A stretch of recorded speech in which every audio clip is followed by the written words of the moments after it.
What's going on, everybody? Welcome to Inside the Horseshoe. My name is Matt, and today we're going to be talking about Patrick Johnson, the linebacker from Tulane. Should the Colts draft him, or should we look at different options? I'm going to give my thoughts on him, but before I do, if you're new, please click that subscribe button. It's free, and it would help out a lot if you did so. Also, click that bell icon so you're notified when a video goes up, as well as when we go live. If you like the video, give it a thumbs up, and let me know in the comments your thoughts on Patrick Johnson. So, to be honest, never heard of Patrick Johnson before a few days ago. Didn't know much about him. I didn't watch a lot of Tulane football, so just I didn't really hear his name mentioned, if any. But I saw in the comments, Sinking Bait. I'm gonna give him a shout out. He said in one of my recent videos, "Hey, look at Patrick Johnson from Tulane." So I said, "Okay, I'll look at him. I'll make a video about him, all that good stuff." Would have made one for Sunday, but I was busy this weekend. Wanted to get 2 videos pre-recorded and ready to go for Sunday and Saturday this past weekend. So decided, let's make the video today. Let's look at Patrick Johnson. Let's see if this guy offers anything. And I looked at his numbers, and I'm really surprised this guy isn't mentioned more for like a mid to early second round type of pick.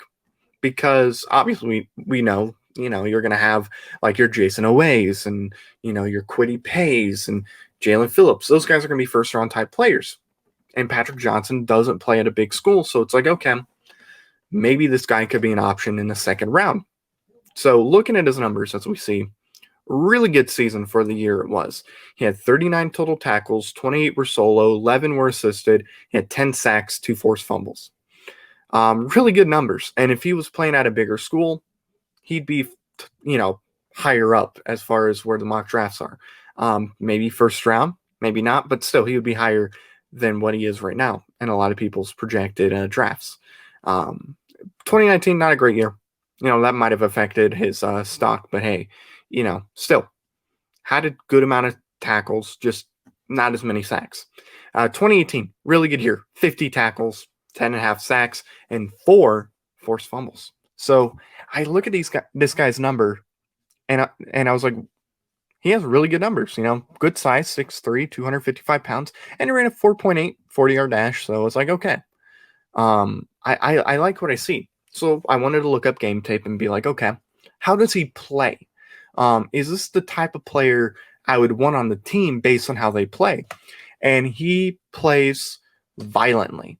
When he gets to the ball carrier, whether it's the quarterback, running back, or receiver, he pops you. Like, he doesn't just tackle you like normal. He hits you hard. He brings it to the ground. He forces those fumbles. Not a fumble every game, but still, he hits you hard. He doesn't go for the easy tackles, it looks like. Some, sure, but he does love himself some big hits, and that's what he goes for, and I love it. I love how he separates himself between the offensive tackle and himself. And yes, he is a linebacker, but here's the thing. This is why I'm talking about him. He can play the edge.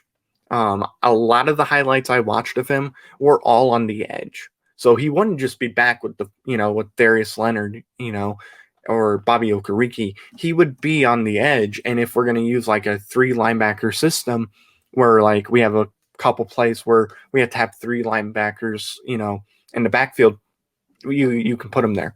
No problem at all. But this guy will play edge. And I wouldn't be shocked if they were to draft him and they would transition him to be a full-time edge. No linebacking stuff at all. You're just going to be on the edge. You're going to be on the line every single play that you're in. I would not be surprised if that ends up being the case with him. Now, if I'm Indianapolis, would I draft him? And I would.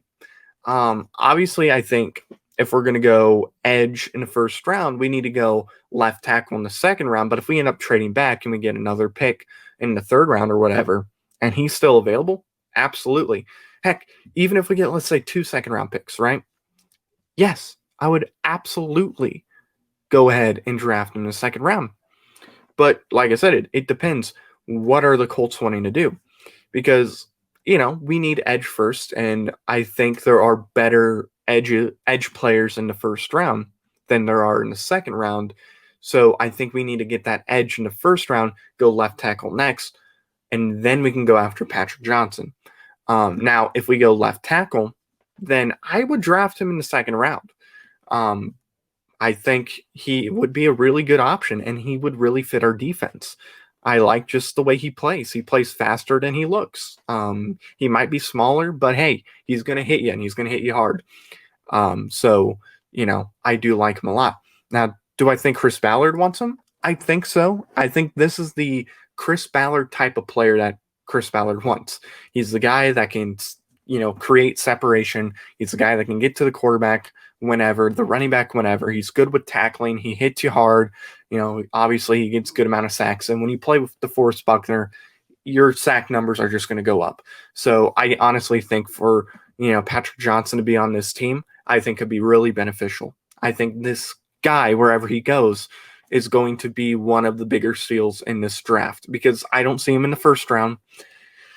I'd be shocked if he's a second round guy just because of where everybody has people placed right now and whatnot. I think this guy's a definite second round talent, if not first round talent, but I do not see him being taken early second round even. I would think mid to late second round. So I think he'll be available when the Colts go and make their pick. I just hope that if we don't trade back, he somehow falls to the fourth round. Because if he does, then yes, let's take him. Because, even if we don't transition him to edge, we're going to need another linebacker to step in for Anthony Walker. That's just something we're going to need, whether you're starting or you're sitting on the bench. I know Bobby Okereke got more snaps than him, but still, you need that player, and I think Patrick Johnson could definitely fit it. Now, do I think the Colts are going to get him? And I don't know. To be honest, I think they want him. I think they're definitely intrigued by him, and this is just me guessing. I don't really see his name being mentioned as a potential Indianapolis Colt, but I do think Indianapolis is definitely intrigued by the guy. I mean, he put up good numbers. I know he plays in the American Conference, but still, those are pretty impressive numbers regardless of the conference you're playing in. I mean, look at Darius Leonard, for example. Didn't play in the biggest school. He played in South Carolina State. Look at him now. He's considered the best linebacker in the league. So, yes, I think he can be a stud. I think the Colts realize that. They see his numbers. It's hard to look at those numbers and not be like, ooh, I like that. So, yes, I think that Indianapolis, depending on what their plan is, would draft him if he's available and they're looking for his position. I think he would definitely be one of the first guys that Indy would take. So there are my thoughts on Patrick Johnson. Let me know your thoughts on Patrick Johnson in the comments below. Also, if you're new, please click that subscribe button. We are 14 subscribers away from 100, which is amazing. Thank you guys so much for the support so far. You guys have been amazing, and I love it. Also, click that bell icon so you're notified when a video goes up, and we are going live this Thursday at 7:30 Eastern Standard Time. It's going to be me. It's going to be a few other people. And we're going to have a lot of fun watching the first round of the draft. And you'll get to see my reaction when the Colts trade back and don't pick in the first round. So that's going to be fun. But yeah, click that bell icon so you're notified with everything. Like the video if you liked it.